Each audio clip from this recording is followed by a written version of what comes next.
Hai semuanya, kami dari kelompok 5. Di sini kami menampilkan bahasan dari bab 5, yaitu organisasi.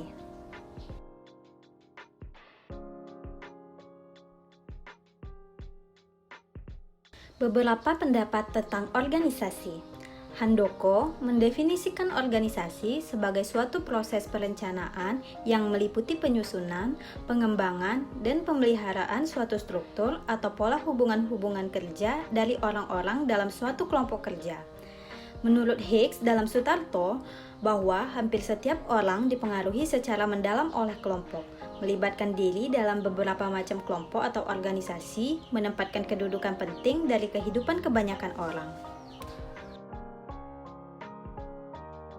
Anthony menjelaskan bahwa organisasi merupakan suatu kelompok manusia yang berinteraksi melakukan berbagai kegiatan secara koordinasi untuk mencapai tujuan, di mana pada dasarnya bahwa individu tidak dapat mencapai tujuan secara sendiri-sendiri. Sedangkan menurut Sutarto, organisasi merupakan proses penggabungan pekerjaan yang para individu atau kelompok-kelompok harus melakukan dengan bakat-bakat yang diperlukan untuk melakukan tugas-tugas sedemikian rupa, memberikan saluran terbaik untuk pemakaian yang efisien, sistematis, positif, dan terkoordinasi dari usaha yang tersedia.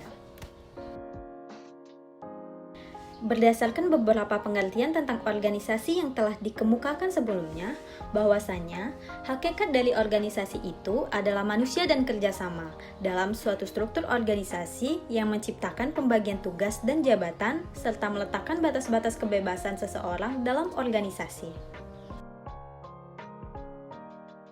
Perkembangan teori-teori organisasi. Menurut Hicks dan Gallet, perkembangan teori-teori organisasi secara garis besarnya dapat dikembangkan dalam 3 fase, yaitu yang pertama ada teori klasik. Pada dasarnya, teori klasik menekankan pada rasionalitas struktur dan berbagai spesialisasi. Selain itu, paham klasik memandang pekerja sebagai manusia ekonomi atau dianggap manusia yang bekerja tersebut semata-mata didorong oleh rangsangan ekonomi. Yang kedua, ada teori neoklasik. Teori ini memandang bahwa organisasi sebagai pengelompokan orang-orang dengan tujuan umum. Terdapat 3 pandangan yang mendasar bagi teori neoklasik, yaitu manusia berbeda. Setiap orang adalah unik, masing-masing telah membawa pendirian sesuai situasi kerjanya, kepercayaan, dan cita-cita kehidupan seperti pengetahuan tertentu, teknik sosial, dan logika. Lalu yang kedua, penekanannya terhadap aspek-aspek sosial dan kelompok kerja. Tanggapan manusia mengenai dirinya dan lingkungan di sekitarnya tergantung pada kelompoknya, sehingga organisasi informal menjadi perhatian mereka. Menurut neoklasik, kelompok kerja telah memberikan pengaruhnya pada motivasi dan produktivitas. Lalu yang ketiga, manajemen yang partisipatif untuk mengambil keputusan agar selalu berbincang-bincang terlebih dahulu dengan bawahan. Karena keputusan yang akan diambil dapat mempengaruhi mereka, maka bawahan diajak berpikir dalam pengambilan keputusan. Lalu yang terakhir, ada teori modern. Perkembangan lebih lanjut dari teori organisasi adalah lahirnya teori modern yang kadang-kadang disebut dengan teori analisis sistem organisasi. Teori ini mengembangkan semua unsur organisasi pada umumnya dan kepraktisan komponen-komponennya yang antara lain 1.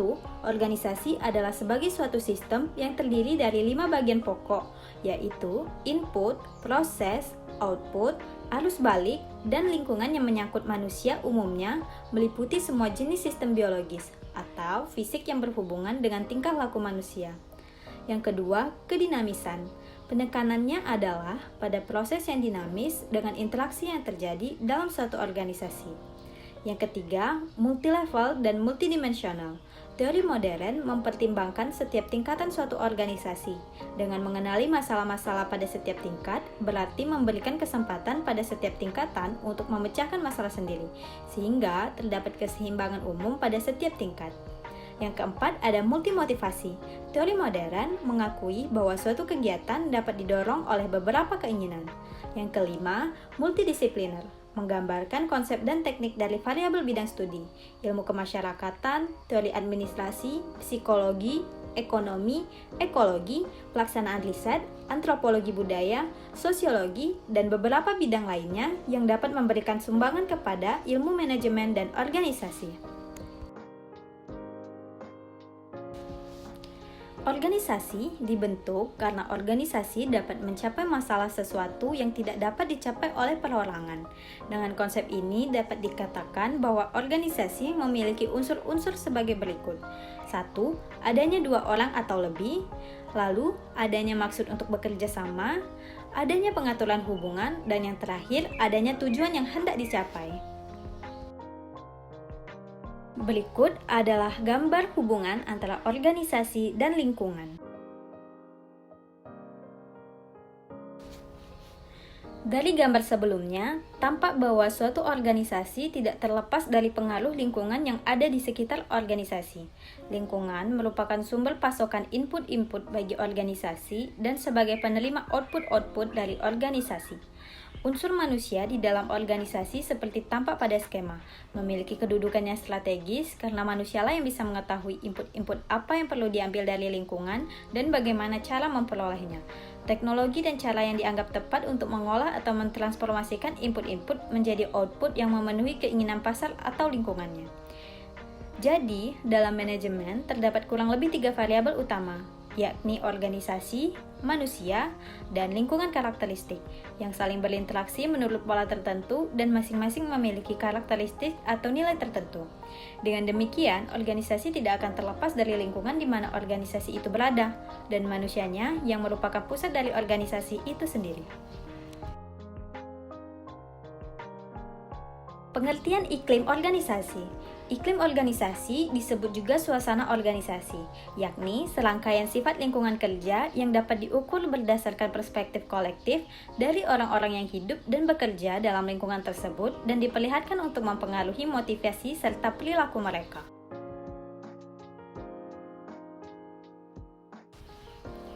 Menurut Timpe, iklim organisasi ditentukan berdasarkan 6 dimensi, yaitu tanggung jawab, keseragaman, semangat kelompok, penghargaan, standar, dan kejelasan organisasi.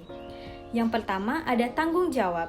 Menurut Handoko, tanggung jawab ialah kewajiban seseorang untuk melaksanakan tugas atau fungsi organisasi. Setiap orang dalam suatu organisasi mempunyai tanggung jawab karena setiap orang mempunyai jabatan dan fungsi. Dan ini berhubungan dengan perasaan seseorang tentang pekerjaan yang dilakukannya. Jadi, tanggung jawab adalah kewajiban seseorang bawahan yang diberi tugas oleh atasannya untuk melakukan sesuatu yang diinginkan atasannya tersebut. Lalu yang kedua ada keseragaman. Keseragaman atau koordinasi merupakan proses pengintegrasian tujuan-tujuan dan kegiatan-kegiatan pada satuan-satuan yang terpisah pada suatu organisasi untuk tercapainya tujuan organisasi secara efisien. Tanpa koordinasi, satuan-satuan akan kehilangan pegangan atau peranan, sehingga mereka akan mengejar kepentingan sendiri-sendiri. Ketergantungan di antara satuan-satuan organisasi adalah sebagai berikut. Yang pertama, saling ketergantungan yang menyatu, saling ketergantungan yang berurutan, dan yang terakhir, saling ketergantungan timbal balik. Lalu yang ketiga ada semangat kelompok. Strauss dan Stalem menyatakan bahwa hubungan atasan dan bawahan tidaklah terjadi di dalam suatu vakum. Manusia termasuk ke dalam kelompok-kelompok, dan kelompok-kelompok ini amat mempengaruhi harapan, keinginan, dan tingkah laku mereka. Tingkat semangat kelompok dapat dianggap suatu ukuran loyalitas bawahan kepada atasan. Perasaan-perasaan positif di antara karyawan-karyawan memberikan lebih banyak waktu untuk pekerjaan yang dihadapi, karena para karyawan menghabiskan lebih sedikit waktu untuk melindungi diri sendiri. Lalu yang keempat ada penghargaan. Davy J. Charrington dan Jackson Wixom Jr. menyatakan bahwa para karyawan yang percaya bahwa usaha-usaha mereka menimbulkan kinerja dan yang mengantisipasi penghargaan-penghargaan penting bagi prestasi mereka menjadi produktif dan tetap produktif bila penghargaan memenuhi harapan mereka. Pencarian cara-cara untuk memotivasi para karyawan sekarang telah membawa para manajer ke banyak arah. Sebagian besar karyawan melihat kembali dengan alat-alat lama dan menemukan bahwa dengan sedikit perbaikan, mereka masih menjadi motivator yang berharga. Yang kelima, ada standar. Suasana organisasi dapat diukur dari dimensi kualitatif seperti standar. Yang dimaksud di sini adalah standar kerja. Standar kinerja ditetapkan dengan pengalaman dan kematangan karyawan. Para karyawan merasa bangga dengan kinerja mereka, sehingga bisa mencapai kepuasan kerja yang diharapkan. Agar bisa terjadi persaingan yang sehat di antara para karyawan, pimpinan menetapkan sasaran-sasaran kerja yang menantang. Adanya perasaan nyaman dan aman untuk bekerja. Tanpa adanya manajemen sumber daya manusia, tekanan dari pimpinan akan terjadi iklim organisasi. Standar atau tolak ukur tingkat kepuasan yang mutlak tidak ada, karena pada umumnya setiap karyawan berbeda standar kepuasannya. Tetapi, paling tidak ada indikator yang dapat digunakan untuk melihat ada tidaknya kepuasan kerja. Di antaranya adalah kedisiplinan, moral kerja karyawan, serta rendahnya turnover jabatan dan besar kecilnya organisasi. Yang keenam, ada kejelasan organisasi. Iklim organisasi dapat juga diukur dari dimensi kualitatif seperti kejelasan organisasi.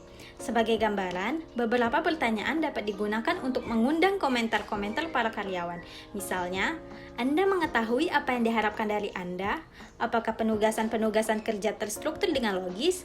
Apakah produktivitas terganggu karena perencanaan yang buruk? Menurut pendapat Timpa, bahwa apabila standar dipandang begitu lemah dan bila kejelasan organisasi rendah, suatu program manajemen yang berdasarkan sasaran mungkin dapat mengatasinya. Manajemen berdasarkan sasaran meliputi pendefinisian apa yang diharapkan dari para karyawan, memperoleh komitmen mereka terhadap sasaran-sasaran yang ditetapkan, dan memastikan bahwa sasaran-sasaran tersebut terpenuhi. Baiklah, itu tadi adalah penjelasan dari kelompok kami. Semoga apa yang disampaikan tadi dapat memberikan pengetahuan baru bagi teman-teman semuanya. Terima kasih.